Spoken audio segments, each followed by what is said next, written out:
Assalamualaikum warahmatullahi wabarakatuh. Innal hamdalillah nahmaduhu wa nusalli wa nusallimu ala rasulillah wa ala alihi wa sahbihi ajmain. Amma ba'du. Marilah kita lanjutkan di dalam pembacaan hadis Fadilatus Shadaqah bab anjuran zuhud dan qanaah. Hadis yang berikutnya, A'udzubillahi minasyaitonir rajim. An Abi Musa radhiyallahu anhu qala qala Rasulullah sallallahu alaihi wasallam, man ahabba dunyahu adarra bi akhiratihi wa man ahabba akhiratahu adarra bi dunyahu fa asiru ma yabqa ala ma yafna. Rawahu Ahmad wa Baihaqi kadza fi Mishkat. Dari Musa radhiyallahu anhu berkata, Rasulullah sallallahu alaihi wasallam bersabda, barang siapa mencintai dunia maka ia merusak akhiratnya, dan barang siapa mencintai akhiratnya tampaknya ia membinasakan dunianya. Maka utamakanlah yang kekal, yaitu akhirat, daripada yang fana atau dunia. Hadis riwayat Ahmad dan Baihaqi dalam kitab Mishkat. Keterangan hadisnya sebagai berikut. Kehidupan dunia betapapun panjangnya tentu akan berakhir pada suatu hari nanti. Harta benda yang dikumpulkan di dunia betapapun banyaknya akan hilang pada suatu saat nanti. Kehilangan ini disebabkan oleh kematiannya atau karena harta itu menjadi rusak.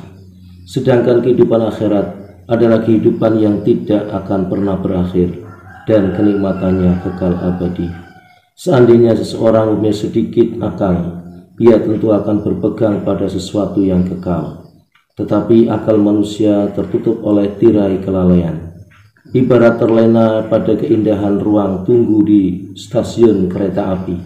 Padahal kita hanya sementara berada di tempat itu sampai kereta api tiba, dan kita akan menaikinya. Dalam waktu yang sedikit itu, apabila kita pergunakan dengan sebaik-baiknya untuk mempersiapkan bekal di perjalanan, mengemas barang-barang, menyelesaikan segala urusan untuk mendapatkan hal-hal yang berguna di tempat tujuan, maka itulah yang akan berfaedah.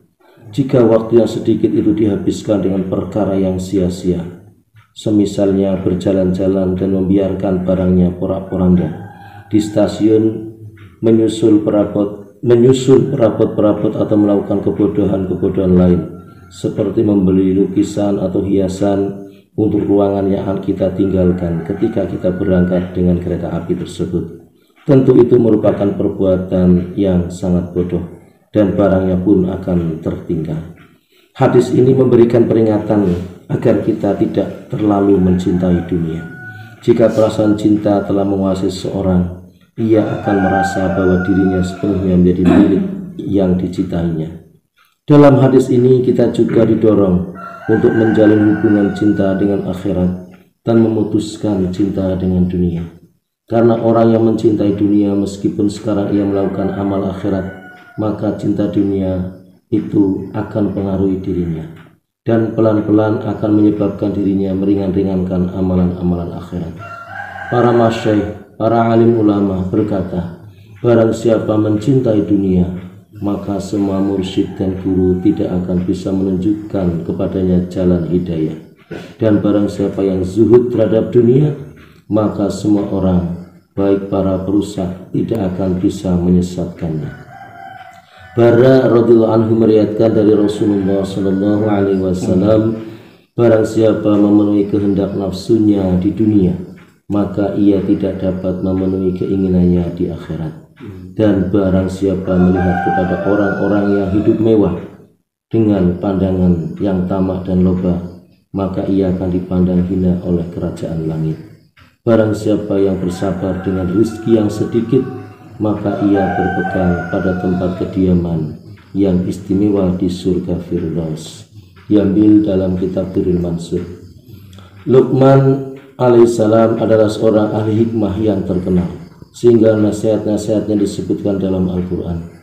Ia adalah seorang hamba dari Habasyah yang berkulit hitam. Dengan limpahan rahmat dan karunia Allah Subhanahu wa taala, ia menjadi seorang ahli hikmah. Di dalam beberapa riwayat dinyatakan bahwa Allah Subhanahu wa taala telah menawarkan pilihan kepadanya, apakah ia menginginkan kerajaan atau hikmah. Ternyata ia lebih memilih hikmah. Dinyatakan dalam sebuah hadis bahwa Allah Subhanahu wa taala bertanya kepadanya, bagaimana jika kamu dijadikan raja dan menjalankan pemerintahan dengan adil dan bijaksana?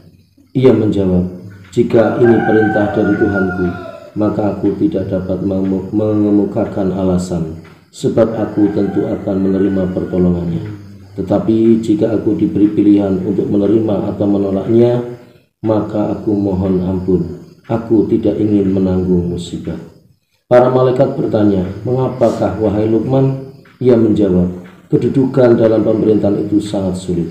Hal-hal yang tidak disukai dan berbagai kezaliman mengelilinginya. Hanya dengan pertolongan Allah Subhanahu wa taala yang dapat menyelamatkannya. Jika ia menjalankan pemerintahannya dengan adil, maka ia akan berhasil. Jika tidak, ia akan tergelincir dari jalan menuju surga. Manusia yang hidup di dunia dalam keadaan hina dina lebih baik daripada hidup mulia, tetapi kemudian rusak akhiratnya. Barang siapa yang lebih mengutamakan dunia daripada akhirat, maka dunia tidak akan dimilikinya, dan akhirat pun akan terlepas darinya. Mendengar jawaban itu, para malaikat merasa heran. Kemudian ketika ia tidur, Allah Subhanahu wa taala mengkaruniakan kepadanya ilmu hikmah. Diambil dalam kitab Durrul Mansur. Mudah-mudahan kita berharap pada Allah agar Allah selalu memberikan hidayah kepada kita. Allahumma amin ya rabbal alamin. Demikian, dan mari kita tutup bersama dengan doa kafaratul majlis. Subhanallah wa bihamdihi, subhanakallah wa bihamdika, asyhadu an la ilaha illa anta, astaghfiruka wa atubu ilaik. Assalamualaikum warahmatullahi wabarakatuh.